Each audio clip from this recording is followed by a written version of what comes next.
नमस्कार दोस्तों, देखिए आज मैं आपके लिए नल और टंकी का चैप्टर लेके आया हूँ। इसका पार्ट फर्स्ट है। तो हमारा प्रश्न है कि नल ए टंकी को 20 घंटे में भरता है और नल बी उसी टंकी को 30 घंटे में भर सकता है। यदि दोनों नल खोल दिए जाए तो टंकी कितनी देर में भर जाएगी। तो इसके लिए पहले हमें इनके कार्य करने की जो क्षमता है उसको ज्ञात करना पड़ेगा। तो देखिए यहाँ पे ए जो है वो टंकी को 20 घंटे में भर सकता है और बी जो है वो 30 घंटे में भर सकता है। ये बी 30 घंटे में। अब टोटल वर्क निकालेंगे, यानी कि जो एलसीएम है वो टोटल वर्क हो जाएगा। तो देखिए 60 जो है वो एक टोटल वर्क हो गया। अब ए की क्षमता हो गई 3, बी की क्षमता हो गई 2। तो दोनों मिल के टंकी को कितनी देर में भरेंगे। तो ये टोटल वर्क में इन दोनों की क्षमताओं से हम भाग देंगे। तो ये दोनों मिलके 5 की क्षमता से कार्य करेंगे तो भाग देने पे आएगा 12, यानी कि दोनों जो है वो 12 घंटे में मिलके टंकी को भर देंगे। यही हमारा इसका आंसर हो गया, यानी कि इसका जो ऑप्शन नंबर सी है वो हमारा आंसर है। नेक्स्ट क्वेश्चन है कि पाइप ए एक टंकी को 10 घंटे में भर सकता है तथा पाइप बी उस टंकी को 15 घंटे में खाली कर सकता है। यहाँ खाली करने को दिया है, तो दोनों नल एक साथ खोल दिए जाने पर टंकी कितनी देर में भर जाएगी। तो हमें वैसे ही वैसा इसका कार्य क्षमता निकालेंगे। ए जो है वो 10 घंटे में भरने का कार्य करता है, तो हम यहाँ प्लस लगा देते हैं, यानी भरने का कार्य करेगा।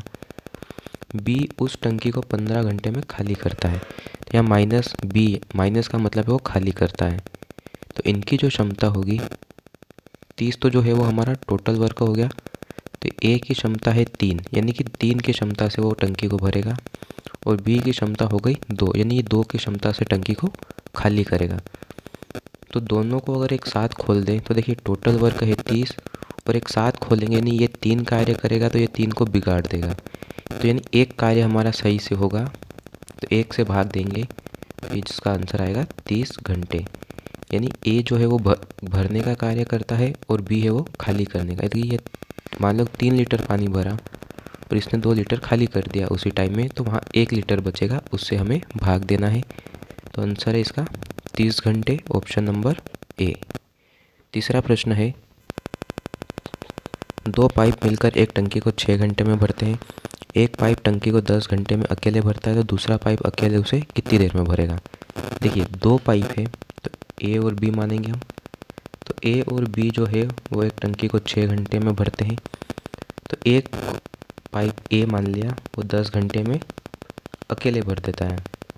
जो दूसरा पाइप है बी, वो अकेला उस टंकी को कितनी देर में भरेगा। तो इनकी क्षमता निकालेंगे, तो ये 30 जो है इनका एलसीएम वो टोटल वर्क हो गया।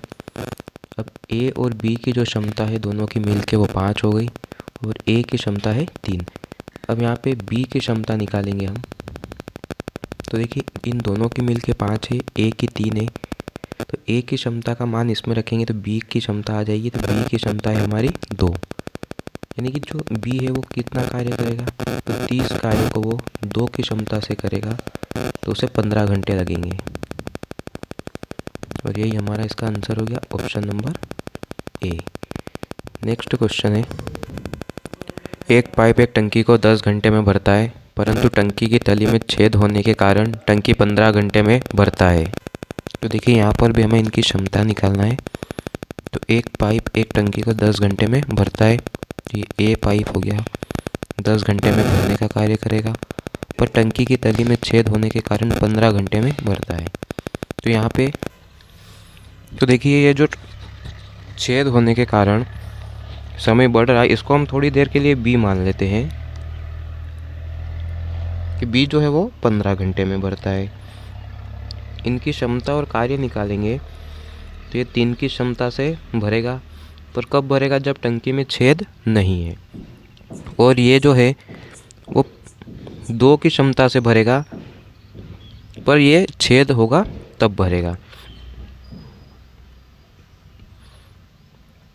तो यहाँ पे देखते देखो, बिना छेद के कारण 3 कार्य करता है, छेद होने के कारण 2, यानी कि जो 1 का अंतर आ रहा है वो छेद से पानी निकलने का है। तो ये 30 कार्य को 1 की क्षमता से खाली करेगा, तो 30 घंटे का समय लेगा। और प्रश्न में यही पूछा था कि टंकी पूरी भरी हो तब छेद के कारण टंकी कितनी देर में खाली होगी, तो 30 घंटे में खाली होगी। प्रश्न नंबर 5वां है हमारा कि ए किसी टंकी को 60 मिनट में, नल बी उसी टंकी को 75 मिनट में भरता है और नल सी उसी टंकी को खाली करता है। अब जो सी है उसका हमें कुछ नहीं दिया है कि कितने मिनट में खाली करता है, तो इसका हमें निकालना है। यदि तीनों नल खोल दिए जाए तो टंकी 50 मिनट में भर जाएगी। तो सी कितने मिनट में खाली करता है, तो देखिए ए जो है वो 60 मिनट लेता है, बी 75 मिनट लेता है, सी को हमारा अभी निकालेंगे हम, और तीनों को यदि ए बी, और देखिए ये माइनस का सी है क्योंकि ये खाली करने का कार्य कर रहा है, तो ये 50 मिनट लेता है। अब टोटल वर्क होगा इनका 300। तो ए की क्षमता हो जाएगी 5, बी की हो जाएगी 4 और ये तीनों की मिला के हो जाएगी 6। अब यहाँ पे देखते हैं कि देखिए ये जो दोनों हैं ये भरने का कार्य करते हैं, तो 9, दोनों की क्षमता मिला के 9 हो गई, और ये तीनों मिला के 6 की क्षमता से, जिसमें से एक जो सी है वो खाली करने का कार्य करता है, तो इनका जो अंतर आएगा वो सी की क्षमता होगी यानी 3। तो जो सी है वो 3 की क्षमता से खाली करेगा, तो टोटल कार्य 300, और ये 3 की क्षमता से करेगा तो 100 मिनट में ये पूरी टंकी को खाली करेगा, यानी ऑप्शन नंबर डी इसका राइट आंसर है। दोस्तों वीडियो अच्छी लगी हो तो प्लीज़ लाइक, शेयर और सब्सक्राइब कीजिएगा। धन्यवाद। मिलते हैं कल इसी के पार्ट 2 के साथ। आज तो थोड़ा बेसिक था, कल और थोड़े हाई लेवल के क्वेश्चन लेके आएंगे आपके लिए। धन्यवाद।